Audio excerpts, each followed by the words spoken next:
आज उनके आमरण अनशन का 30वां दिन है और अभी डॉक्टरों की टीम से ही हमारी बात हो रही थी तो उन्होंने ये बताया, उनकी फाइंडिंग्स ये हैं क्योंकि वो कंटिन्यूअसली पिछले 10 महीने से उनको मॉनिटर कर रहे हैं और खासकर जब से उनका आमरण अनशन शुरू हुआ है, जो उनका अपर बीपी है वो पहले नॉर्मली 130 के आसपास रहता था, लेकिन अब जो उनका अपर बीपी है वो नॉर्मली भी 100 के आसपास ही वो फ्लक्चुएट कर रहा है, 100 से 105 के बीच में फ्लक्चुएट कर रहा है। और जो लोअर बीपी है उनका वो 70 से 75 रह रहा है नॉर्मली, जो पहले उनका 80 से 85 रहता था, अब वो फ्लक्चुएट करके लगभग 70 के आसपास ही नॉर्मली रहता है, उससे डाउन ही आता है, लेकिन उससे ऊपर जो एक नॉर्मल स्थिति में जाना चाहिए वो नहीं आ पा रहा है। तो वहां पे एक वो कांस्टेंट सा हो रहा है जो बहुत ही एक डिटेरियोरेट हो रही है उनकी हेल्थ, जो बहुत ही ज्यादा चिंताजनक है। एक बात। दूसरी बात साथियों, कल जब गवर्नमेंट टीम आई थी मेडिकल की, तो जब वो टेस्ट करने के लिए आई थी, ब्लड सैंपल लेने के लिए आई थी, ईसीजी टेस्ट करने के लिए आई थी, सरदार जगजीत सिंह डल्लेवाल जी ने उनको एक बात कही थी कि भाई आप पहले government team ketone body test क्यों नहीं कर रही है।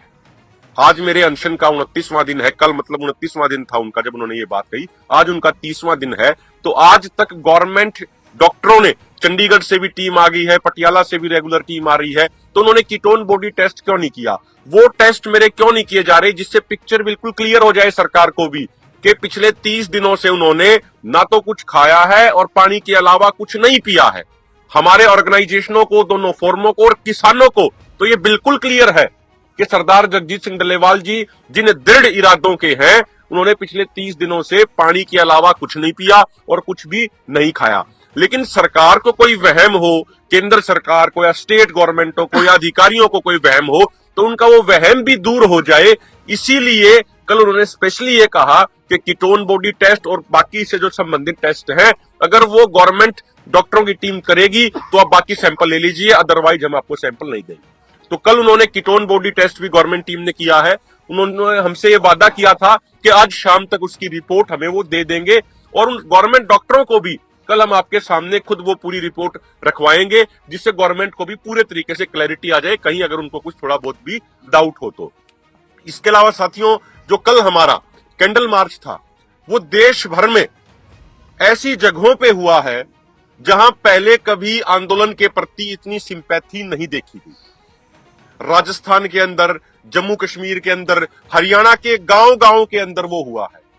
पंजाब की, चंडीगढ़ की कई यूनिवर्सिटियों में हुआ है, हरियाणा की यूनिवर्सिटियों में हुआ है, आंध्र प्रदेश के अंदर हुआ है, महाराष्ट्र के अंदर हुआ है, कर्नाटका, तमिलनाडु के अंदर हुआ है, मध्य प्रदेश के अंदर हुआ है। तो जो एक आज सरदार जगजीत सिंह डल्लेवाल जी के आमरण अनशन के प्रति, उनकी सोच के प्रति जो लोगों में, आम लोगों में एक जो लगाव है वो लगातार बढ़ता जा रहा है। और कल आने वाली, कल यानी 26 तारीख को जो दोनों मोर्चों की कॉल है, पूरे देश के लेवल पे, पंजाब के अलावा तमाम राज्यों में सुबह 10 बजे से लेके 4 बजे तक किसान बड़ी संख्या में अपने जिला मुख्यालयों के ऊपर और अपने तहसील मुख्यालयों के ऊपर धरने दे रहे हैं, सांकेतिक भूख हड़ताल कर रहे हैं। और कल यहीं पे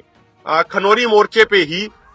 जितने भी व्यापारिक संगठन हैं, जितने भी सामाजिक संगठन हैं, जितने भी धार्मिक संगठन हैं, जितनी भी ट्रेड यूनियन है, जितने भी सांस्कृतिक संगठन हैं, उन सब की दोनों फोरमों के नेताओं के साथ इसी होटल माही में, जो ये यहाँ पे साइड में शेड है, यहाँ पे मीटिंग होगी, जिसमें 30 तारीख को पंजाब बंद को कैसे अधिक से अधिक सफल बनाया जाए, उनकी रणनीति के ऊपर विचार चर्चा की जाएगी। सभी वर्गों का पूरा समर्थन लिया जाएगा, उसी के लिए रणनीति बनाई जाएगी। और कल फिर दोनों फोरमों की एक बड़ी और ज्वाइंट प्रेस कॉन्फ्रेंस यहाँ पे अन्य सामाजिक संगठनों के साथ भी होगी। और साथियों, एक आखिरी बात आप सबके संज्ञान में हम ये लाना चाह रहे हैं, सरदार जगजीत सिंह डल्लेवाल जी के भी मन में ये बात थी, 2 सवाल उनके मन में हैं। पहला ये कि भाई जो state government, Haryana state government ने अभी 3-4 दिन पहले एक नोटिफिकेशन जारी किया कि हम 24 फसलों की एमएसपी पे खरीद की गारंटी देते हैं। ये उन्होंने एक नोटिफिकेशन जारी किया है। कुछ महीने पहले उन्होंने सिंपल एक बयान दिया था। हम माननीय हरियाणा सरकार के मुख्यमंत्री जी से, नायब सिंह सैनी जी से सिर्फ 2 बातें पूछना चाह रहे हैं। पहली बात तो ये कि क्या कोई स्टेट गवर्नमेंट एमएसपी अपनी तरफ से डिक्लेयर कर सकती है? क्योंकि जो रिसेंटली सीएसीपी की जो प्रेस रिलीजेस हैं वो तो ये बता रही हैं कि 22 फसलों का एमएसपी वो डिक्लेयर करते हैं, 23वीं फसल गन्ना, जिसका एफआरपी सेंट्रल गवर्नमेंट डिक्लेयर करती है, उसमें स्टेट गवर्नमेंट जोड़ के वो बन जाता है, एसएपी बन जाता है। तो ये 24वीं फसल ये कौन सी काउंट कर रहे हैं, ये क्लैरिफिकेशन हरियाणा की गवर्नमेंट को करना चाहिए। और क्या उनके पास ये अधिकार है कि वो अपने आप से किसी ऐसी फसल का भी एमएसपी डिक्लेयर कर दें जिसका एमएसपी अभी सेंट्रल गवर्नमेंट ने डिक्लेयर ना किया हो। एक बात। दूसरी बात, उन्होंने कहा है कि हम एमएसपी की गारंटी देते हैं। जो प्रोक्यूरमेंट का मामला है,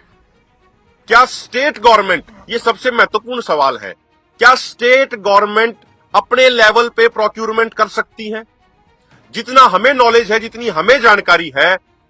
स्टेट गवर्नमेंट परचेज करती है, प्रोक्यूर करती है सेंटर के पूल में डालने के लिए। सेंट्रल गवर्नमेंट उनको बजट देती है, सेंट्रल गवर्नमेंट पैसा लोकेट करती है, उस आधार पे स्टेट गवर्नमेंट प्रोक्यूरमेंट करती है। जो हरियाणा स्टेट गवर्नमेंट की जो परचेज करने वाली संस्थाएं हैं, चाहे वो हैफेड हो, चाहे वो वेयर हाउस कॉर्पोरेशन हो, जो वो प्रोक्यूरमेंट करती हैं, उनकी प्रोक्यूरमेंट की अमाउंट बहुत कम है। हरियाणा गवर्नमेंट को यह भी डाटा रखना चाहिए कि हरियाणा गवर्नमेंट की एजेंसियां किस फसल को कितना प्रोक्यूर कर रही हैं और सेंट्रल गवर्नमेंट की एजेंसियों के लिए हरियाणा गवर्नमेंट कितना प्रोक्यूर कर रही है। उससे अपने आप में क्लियर हो जाएगा। हमें बिल्कुल क्लियर है कि बिना सेंट्रल गवर्नमेंट की सहमति के